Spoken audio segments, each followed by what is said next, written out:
বন্ধুরা, শীতকাল মানেই মজার মজার খাবার, তাই না? এই যে মজার একটি ভর্তা রেসিপি আজ তোমাদের সাথে শেয়ার করব।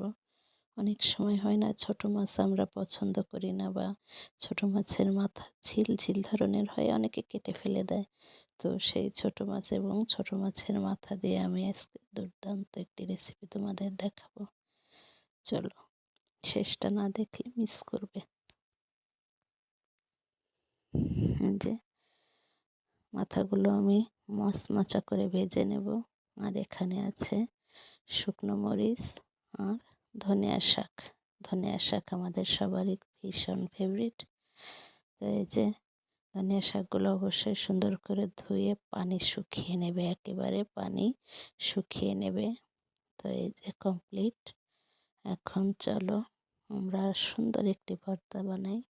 মাছগুলো মচমচা করে ভাজা হয়েছে, দারুণ একটা স্মেল বের হয়েছে। এ ধরনের ভিডিও আমি আগেও তোমাদের দেখিয়েছি। এটাই এক দিদিভাইয়ের অনুরোধ ছিল, তাই আবারও দেখালাম। তো এই যে এগুলো সব একত্রে তোমরা শিলপাটায়ও পিষতে পারো।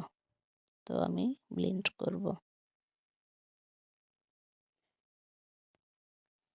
এই যে ব্লেন্ডার জারে আমি নিয়ে নিলাম একসাথে ভাজা মাছের মাথা, আর এই যে পেঁয়াজটা একটু হালকা ভেজে নেবে, সাথে রসুন ভেজে নেবে। আর এই যে আমি ভাজা তেলটাও দিয়ে দিলাম। অবশ্যই তেলটা গরম দেবে। তো সুন্দর ভর্তা রেডি। কি বন্ধুরা, রুটি বা গরম গরম ভাতের সাথে দারুণ জমে যাবে।